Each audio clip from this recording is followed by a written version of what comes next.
After the fall, I lost part of my memory. I remembered my name, my childhood, my mother's voice, the layout of my apartment, everything. Everything except Dylan. My best friend Alice had been watching me for days until she finally snapped. Not once, she said, eyes hard. Have you even mentioned my brother? Ich zerrte her, confused. Your brother? Her jaw clenched, her hands curled into fists at her sides. What's going on, Ree? Tell me the truth. Did you really forget Dylan? Or are you pretending so he'll finally notice you? What are you talking about? I asked. Why would I pretend? Because you love him? She shot back. Have you forgotten what you did for the past 5 years? Following him everywhere, even when he kept pushing you away because he likes someone else. My chest tightened like she'd yanked a thread inside me. I did that, I whispered. Alice let out a bitter laugh. You must have hit your head harder than we thought. She grabbed my phone off the nightstand and shoved it into my hands. Check your phone. You don't even remember your password, right? I looked down at the screen. My fingers hovered uselessly. I don't. It's his birthday, she said coldly. Your password is Dylan's birthday. That's how far you went. My throat went dry. Still, my fingers obeyed, tapping in the date, she said. The phone unlocked. My heart started pounding so hard it felt like it was trying to climb out of my ribs. And there it was, a folder titled Him. Inside were dozens of notes, messy, frantic, tender, scribbled thoughts, daydreams, heartbreaks, lists of little details that felt too intimate to be real. Dylan's favorite coffee order. The book he once held on the train. The way his voice went softer when he was tired. Pages and pages of me trying to decode a man who didn't want decoding. There were entries about him ignoring me, dismissing me, about how I tried anyway, how I promised myself if I stayed patient, if I stayed good, that I stayed close, he'd eventually turn around. Then one note stopped me cold. Today I saw him with Katerina. She held his hand at the cliff's edge. And he smiled at her the way I always wanted him to smile at me. Maybe it's time to let go, but I don't know how. That was the last one. After that, there was nothing. Alice looked away, her voice quieter now. You loved my brother, Ree, but he never loved you back. He never cared. The ache in my chest deepened, sharp and irrational, like my body remembered what my mind couldn't. You have to remember what happened, Alice said, already turning toward the door. I'm calling the doctor. She hurried out, leaving me alone with my phone and a pain that didn't make sense. I sat still, breathing through confusion and hurt. Why did my heart ache this much over someone I couldn't even picture clearly? Why did his name feel like a bruise? I kept pressing. Then I heard voices in the hallway. Lo, yanked. Right outside my door. Well, that's a good thing, a man said. His voice was sharp. Familiar in the way nightmares are familiar. Ray's can't remember what happened that day, so she won't have any idea where the reason she fell. Great. At least she'll stop chasing me. God, I can't stand her. My blood turned to ice. Dylan, a woman's voice murmured back, soft, tense. Are you sure? What if she's pretending? What if she remembers everything? I'll make sure she doesn't, Dylan said firm. We just have to act normal in front of her. That's why we're visiting her, so my sister won't be suspicious, especially since she told me to come. I didn't realize I was crying until I tasted salt. My hands trembled as they gripped the sheets. I had fallen for that man. I had poured myself into him until there was nothing left, and he hated me. Worse. He sounded relieved I'd gotten hurt. Something in me went very still. The pain didn't disappear. It just rearranged itself. It hardened into something final. I reached for my phone and dialed the one number that still made sense. Mom. My voice shook, but I forced the words out. I want to come back. I'm ready. A pause, then her worried voice. Ree, are you okay? What happened? I'm done, I said softly. Please arrange the marriage. What? She breathed. Wait, what about Dylan? Didn't you tell me he was the only man you ever wanted to marry? I let out a bitter, exhausted breath. I must have been out of my mind. I looked at the bouquet on my hospital table. White lilies, blush roses, a few wild daisies, like someone had tried to make it look innocent. I'm done loving a man who doesn't care about me, I said.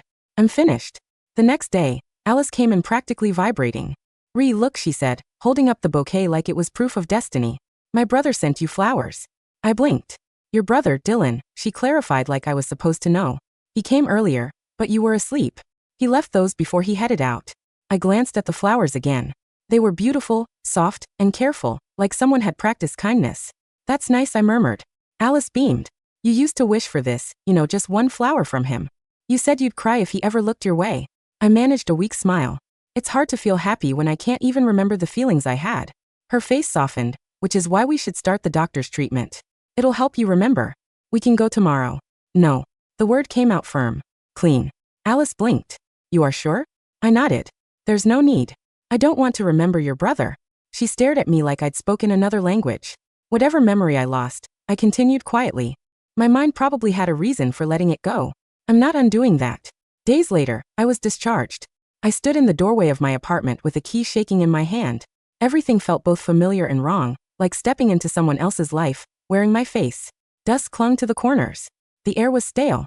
The couch sat exactly where it should, and yet my skin still prickled like I didn't belong. Then I walked into my room. Photos, letters, sketches, all of Dylan. Some pinned neatly on a board, others tucked into drawers like secrets I'd once worked. There were notes in my handwriting, soft, hopeful, humiliating. He smiled today. Maybe if I try harder, he'll finally see me. He loved me back. My chest tightened, even though my mind stayed blank. My body remembered the shape of that devotion. The weight of it, the way it must have swallowed me whole. And then I remembered his voice outside my hospital door. God, I can't stand her. She won't remember where the reason she fell. That was all I needed. I gathered every photo, every note, every scrap of that old obsession and dropped it into a metal bin. I struck a match. The flames caught slowly, then hungrily. Paper curled, ink blackened, faces warped, and vanished into smoke. I watched until my hands stopped shaking. Not everything burned. Some things weren't meant for flames. Small trinkets, unopened gifts, letters I'd written but never given. I sealed them in a box and left it at a courier desk with his name on it. A few days later, I stopped by a cafe near the hospital. It was quiet, just how I liked it. The barista nodded at me like they'd done it 100 times. I was stirring my coffee when I felt someone standing too close. I looked up. Dylan. He was taller than I expected. Sharper too. Jaw tight. Hands in his pockets like he had somewhere better to be. You sent me something? He asked blunt. I nodded. I found it in my apartment. I figured it was meant for you. His brow twitched. Isn't it clear by now? I only see you as my sister's friend. You need to stop with this. He leaned closer, eyes narrowing. And you need to stop blaming me for what happened that day on the mountain. I didn't flinch. I didn't give him the reaction he wanted. I don't remember, I said calmly. But I'm trying to understand what happened that day. Were you there? His gaze flicked away for a fraction of a second, then returned. Too quick, too rehearsed. You followed me in Katerina, he said. I told you to stop. You wouldn't listen. You got upset and said you'd do something drastic if I didn't choose you, and then you fell. The story sat between us, smooth, convenient, and wrong in a way my bones recognized. I almost laughed, not because it was funny, but because it was absurd. That's what you think happened? I asked softly. That's what happened. He insisted too fast. I held his gaze. Thank you for telling me. He looked like he expected tears. Gratitude, a desperate apology. Instead, I stood, picked up my bag, and offered him a polite, empty smile. But don't worry, I said. I won't ever do that again, and I won't chase you either. He blinked. Are you sure? Yes, I said without hesitation completely. His expression shifted, relief, loosening his mouth into something that almost looked like generosity. Well, then maybe we can stay acquaintances, he said. Friends, I guess you're Alice's best friend. We'll still see each other as long as you behave. I smiled again. The kind you give strangers in elevators. Of course, I said. That night, Alice tried to turn it into hope. For 5 years he ignored you, she said, pouring herself a soda. And now he's offering terms. That's a big shift, Ree. He must have finally realized your worth. No, I said, voice flat. He's guilty. Alice frowned. Guilty about what? He thinks I fell because of him, I said. He thinks I tried to hurt myself over him. Of course he's being nice. Alice's face twisted. Wait, you fell because of him? I thought it was an accident. I didn't answer because I knew the truth now. They wanted me quiet. They wanted me erased. And my missing memory wasn't a gift. Someone had been counting on it. Let's not talk about it, I said finally, gripping my glass a little tighter. I don't want to know anymore. I don't want him in my future. Alice's expression softened. You were the only person I ever wanted as a sister-in-law. I gave her a faint smile. It's okay. You can't force a heart to choose, right? Then I stood. Come with me tonight. To where? We're celebrating, I said, and for the first time, it didn't feel like a lie. Me being free. The club was loud and alive. Bodies moving with the bass, colored lights sliding over faces like paint. For the first time in weeks, I felt like I could breathe. I laughed with Alice. I danced until my legs ached. Until sweat clung to my skin. Until my body felt like mine again. And then Alice tugged my arm. Guess what? She shouted over the music. What? My brother's here. No. I shook my head immediately. She frowned, but she didn't push. I appreciated that, so I stayed. I danced harder, wilder, refusing to look across the room. But I felt it anyway. Dylan's gaze, heavy, constant, watching like ownership. Later, I slipped into a booth to catch my breath. Drink sweating in my hand. That's when I heard his friends. Oh, look who's here, one of them said, amused. Your shadow's back, Dylan. Laughter.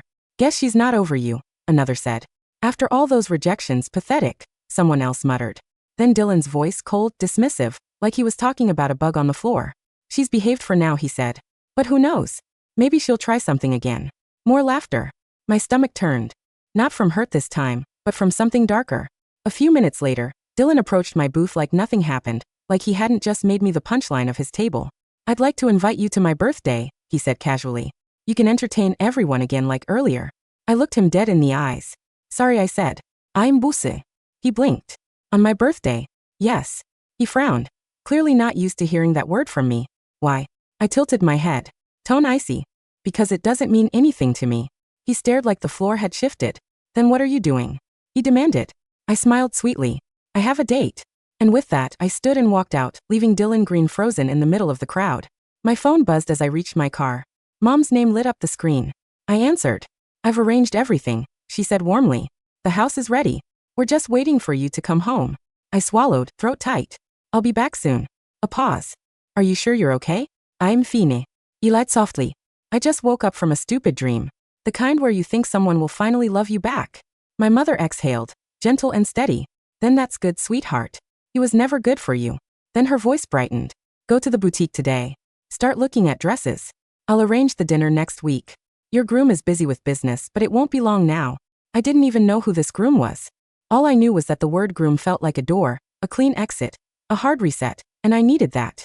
The boutique smelled like roses and expensive fabric. The kind of place that made you speak softer without realizing it. I ran my fingers over a row of ivory lace and tried to imagine myself inside something new. Someone new. Ben. Well, a voice snapped, sharp as glass.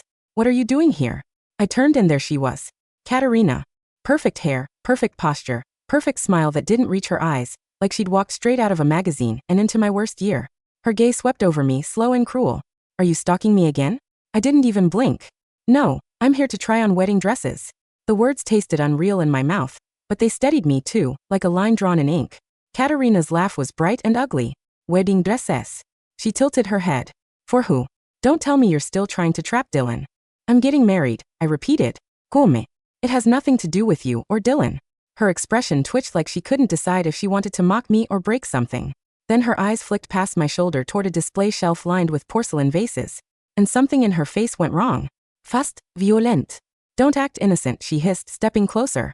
You ruined enough already. Katerina, I warned, backing away, already reaching for my phone. But she moved first. A sharp clatter, porcelain in her hands, a sudden flash of white. Then impact, pain like lightning. The ceiling swung sideways. The last thing I heard was her voice, low and frantic in my ear. He's mine. Then everything went dark. When I woke up, the world was sterile and bright. Hospital again. Bandages tugged at my scalp. My mouth tasted like metal. My head pounded like it had its own heartbeat. Race. Alice's voice cracked as she leaned over me. Eyes swollen. Mascara smudged. She grabbed my hand like she was afraid I'd disappear. Oh my God, you scared me. She drew in a shaky breath, rage trembling under every word. Tell me it was her. Tell me it was Katerina. I swallowed past the dryness. It was her. I rasped. I blacked out. Alice paced like a caged animal. I'm going to destroy her. And as she spoke, something inside me shifted. Not just memory, something deeper, something older than this hospital room. Older than this headache, like a door creaking open in my head. The mountain wind slicing through my hair. The cliff edge. Dylan's silhouette. Katerina's hand in his. My own shoes scraping gravel as I stepped too close. Me calling his name, begging, humiliating, desperate, and then a shove. Not dramatic, not cinematic, small, casual, like swatting away a problem. My stomach dropped so hard I thought I was falling again. I pressed my palm against my forehead, shaking. Alice, she froze. What? I remember, I whispered. Her face crumpled. Rebits, I said, voice breaking. Not everything, but enough. A doctor came in later, gentle and cautious. It can happen, she told me. Memory can return in fragments after trauma. Alice wiped her cheeks with her sleeve. Then I'm telling Dylan what Katerina did. He needs to know. No, I said instantly. Alice blinked. Why not? Because the truth was the memory didn't make me want revenge. It made me want distance. A whole life between me and him. It won't change anything, I said, voice steady. He'll protect her. He'll blame me. He'll make me the villain in his story because that's easier than admitting what he did. Alice opened her mouth to argue and the door slammed open.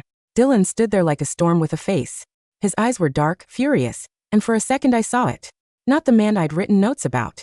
Not the fantasy I chased for 5 years. The real him. You just can't stop. He snarled. I stared at him. Stop what? Katerina's hurt. He snapped. Her hand is bleeding. She said you attacked her. Ellis stepped forward like a shield. Are you insane? Katerina put Rhea in the hospital. Dylan's glare swung to his sister. Now you're on her side too. Great. You've learned her tricks. Dylan, I said, forcing my voice calm. I'm done with this. He cut me off like my words were garbage. You've always done this. Twisting things, making yourself a victim. I stayed quiet because you were my sister's friend, but I'm done. He leaned in, disgust curling his mouth. Don't come near me again, and don't mention marriage like it's something you deserve. It's delusional. Then he turned and walked out. No apology, no hesitation, not even a flicker of doubt. The door slammed and something inside me cracked. Not into pain, into emptiness. And in that emptiness, there was no love left to waste. Only one vow, sharp as glass. I would never let him near me again ever. 2 weeks later, Dylan threw his birthday party like nothing in the world could touch him. His family rented out a private room at a black and gold restaurant downtown. Crystal chandeliers, violin music, champagne that never stopped pouring. The kind of night built for photos. Alice begged me not to go. And for once she didn't mean for his sake. She meant for mine, but I went anyway. Not because I missed him, because I wanted him to see me. Not crying, not chasing, not begging, alive, untouchable. I kept my dress simple, my makeup clean, my expression calm. I walked in with my shoulders back like I belonged in rooms like this. Dylan didn't notice at first.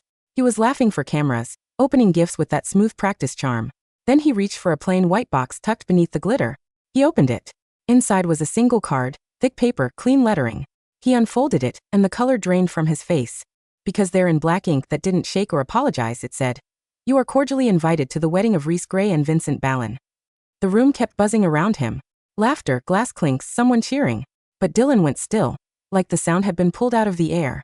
Vincent Ballin, his rival, a man with more money than patience. A name that made people straighten their backs without realizing it. A man Dylan hated because he couldn't control him. Dylan's fingers tightened around the card until the edges bent. "This is a stunt," he muttered, jaw twitching. "A fake marriage to get my attention." I didn't move. I didn't smile. I didn't give him the satisfaction of looking at him at all. He grabbed his phone and called me once. Twice. No answer because I changed my number that morning. I'd left one line open though. One message. A text from an unknown number slid onto his screen. Clean and simple. "Congratulations on your birthday." Then another. "Don't worry, you're not the one I'm marrying after all." And then the last line hit like a blade. "I remember what happened on the mountain. What you and Katerina did. I remember how you tried to kill me." Dylan's breath caught. His eyes snapped up, searching the room like he could find me, and erased the sentence with his stare. But I wasn't hiding. I was already walking out. Outside, the night air was cold enough to sting. I breathed it in anyway because for the first time since the fall, I could breathe without his name choking me.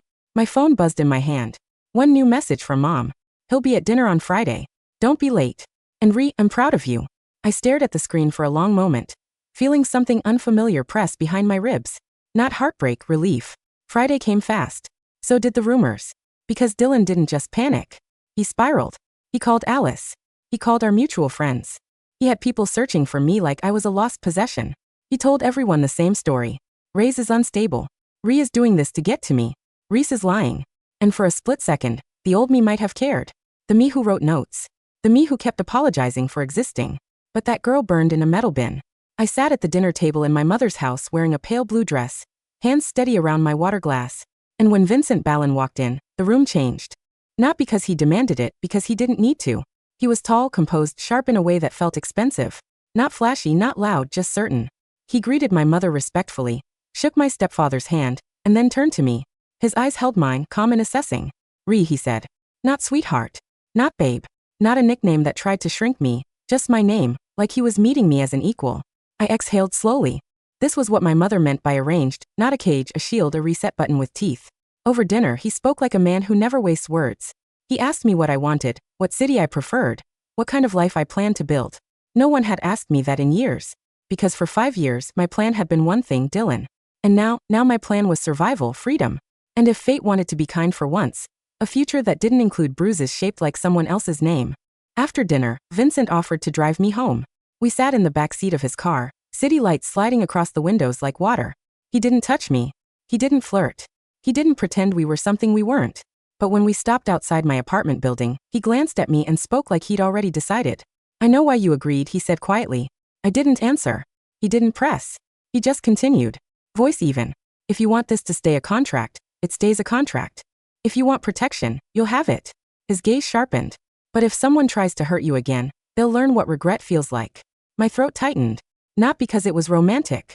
Because it was the first time someone said those words to me without expecting payment. I nodded once. Okay. Vincent gave a small, controlled nod back. Good. Then he opened the door for me like I mattered. The wedding moved fast after that. Not because I was eager, because speed was safety. Dylan showed up outside my building twice. I didn't go down. He left voicemails on Alice's phone, his voice swinging between rage and pleading like a pendulum. She's ruining my life. Tell her to call me. I just want to talk. She belongs with me. Every time Alice played one, my stomach turned, not with longing but with disgust. Belongs like I was an object he dropped and suddenly wanted back. The night before the engagement announcement went public, I stood in my kitchen holding a glass of water, staring at the reflection of my own face in the dark window. I touched the faint scar at my hairline. I thought about the cliff, the shove, the way he called me pathetic. And then I opened my notes app. That same folder, him, was gone. In its place, I created a new one titled Me, and I typed one line. I will not disappear to make someone else comfortable. The announcement hit the next morning. My mother posted at first just a simple photo of my hand with a ring. Vincent's hand beside mine. No caption besides a date. Then Vincent's company page followed with a formal statement. Then it spread everywhere. The kind of news people love because it feels like power. Dylan lost his mind. He showed up at Vincent's office. He didn't get past security. He tried to corner Alice, demanding answers. Alice finally snapped for real. You don't get to act like you care now, she told him, voice shaking. You hated her. You said it. I heard you. Dylan's face went white because he knew suddenly that the thing he'd relied on, silence, was gone. 2 days before the wedding, Katerina tried to contact me. A private number. I answered on speaker while I packed. Her voice was syrupy. Can we talk? I smiled without warmth. No, please. She whispered. It wasn't. It was. I cut in. Whatever excuse you're about to offer, it was. Her breath hitched. Dylan doesn't know what he's done. He's not thinking. He's never thought, I said calmly. He's only reacted to guilt, to ownership, to fear of consequences. Her voice sharpened. So, you're really marrying Vincent just to spite him? I laughed once, soft and empty. No, Katarina. I'm marrying Vincent because I want a life where you don't get to touch me, where Dylan doesn't get to rewrite me. A pause. Then I added almost gently. I remember your face when I hit the ground. The way you looked. Relieved. Her voice went quiet. I ended the call. On the morning of the wedding, I stood in a white dress that didn't feel like a costume. My mother pinned my veil with steady hands. You don't have to be in love today, she told me softly.